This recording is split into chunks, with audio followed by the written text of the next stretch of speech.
amis, il faut qu'on parle. Ouais.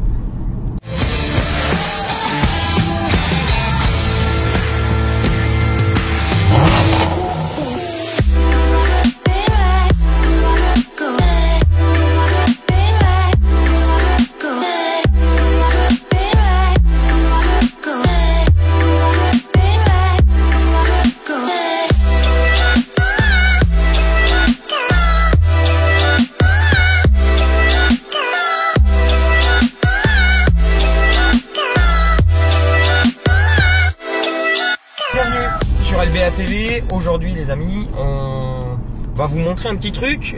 On pensait pas que ce serait possible, mais avec Hugo, on a pu prendre en main la BMW M4 CS. Ouais, alors on n'a pas pu vraiment bien l'essayer comme il fallait, comme il se devait, mais on a pu rouler un petit peu avec, on a pu exploiter un petit peu le moteur et puis voir un petit peu ce que ça donnait niveau châssis. Et clairement, on va en parler très rapidement. La M4 CS, pour ceux qui sont pas au courant, c'est très simple. On prend une M4 pack compétition et on lui offre quelques appendices normalement réservés à la bestiale M4 GTS. Donc M4 CS, lame avant différente, full carbone, un petit béquet à l'arrière, full carbone, le capot full carbone ajouré de la M4 GTS. Le toit, Des réglages un petit peu spécifiques au niveau du moteur, 460 chevaux. 600 Nm, ce qui commence à faire, c'est 50 Nm de plus que sur le pack compétition et que sur une M3 431 chevaux normal. Après, c'est très légèrement aussi différent dans la manière dont ils sont délivrés. Et train roulant revu avec des suspensions pilotées qui sont adaptées de la M4 GTS et voilà, et des tarages différents en termes de suspension. Et voilà, donc du coup on se retrouve avec une caisse qui est beaucoup plus précise hein. Même à basse vitesse on sent en termes de direction une direction qui est communicative, légère mais très communicative, et puis surtout au moindre degré de volant on va sentir la voiture s'inscrire de manière super précise et là vraiment on va aller singer le scalpel. Je sais pas ce que ça donne sur la M4 GTS mais ça doit s'en approcher très fortement. Donc voilà, un châssis beaucoup plus précis comme tu disais, beaucoup plus sportif, plus incisif, et un mapping de pédales en Sport Plus qui rend la voiture un poil plus susceptible et ce qui fait que on a quelque chose qui est quasiment idéal à mon sens pour les track days. Et tout ça, ce n'est pas que pour les sbroufs. Avec 460 chevaux et 1598 kg, la M4 CS passe de 0 à 100 en 3 secondes 9 et voit sa bride reculer à 280 km/h. Avec 2500 exemplaires et seulement une centaine pour la France, on n'est pas prêt d'en croiser sur les routes.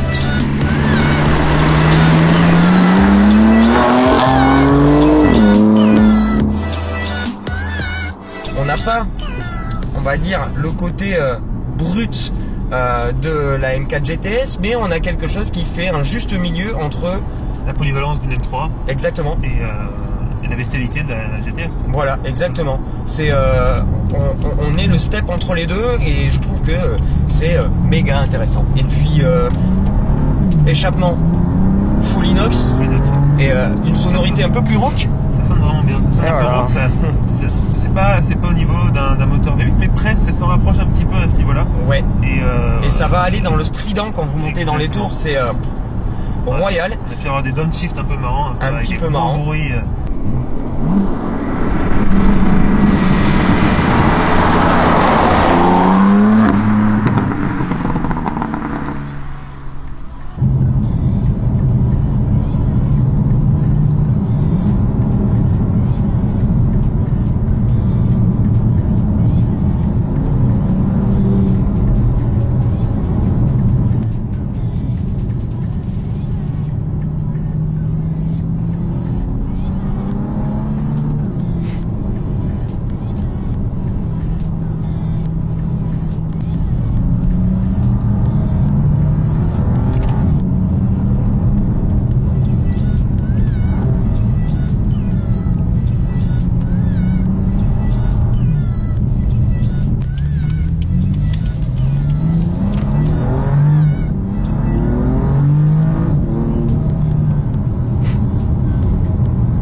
pour forcer un petit peu cette différenciation, à l'intérieur vous avez aussi des éléments qui sont au prix de la M4 GTS, à savoir les contreportes en fibre naturelle avec juste la petite lanière pour la tirer, plus de rangement, plus de bac de portière, etc. et plus d'accoudoir central.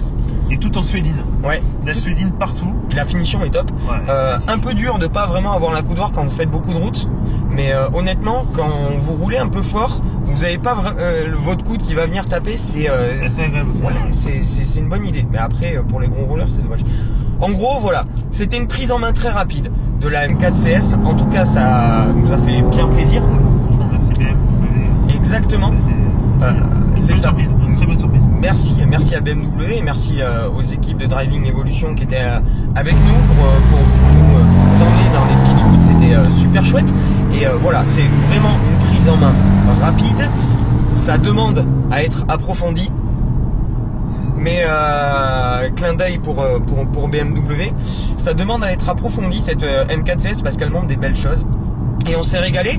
Et voilà, donc c'était la partie du programme aujourd'hui de notre journée sur le GT4 à Nogaro, et demain on vous embarque avec nous dans la course, dans les stands. J'espère en tout cas que vous avez aimé le live que je vous ai fait aujourd'hui, et puis on essaie de vous faire vivre la course avec le team BMW France. Donc voilà, c'était très rapide les amis, j'espère que vous avez kiffé. Merci à Hugo de m'avoir accompagné sur cette petite journée bien cool. Ah, merci à toi, c'était cool.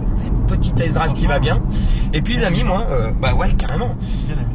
Et puis moi les amis, je vous retrouve très très vite pour vous embarquer avec nous dans une course de GT4. On va vous faire vivre ça un petit peu comme j'avais pu le faire au Paul Ricard, de l'intérieur, dans les stands. Petit pouce si vous avez aimé. À très bientôt. Ciao.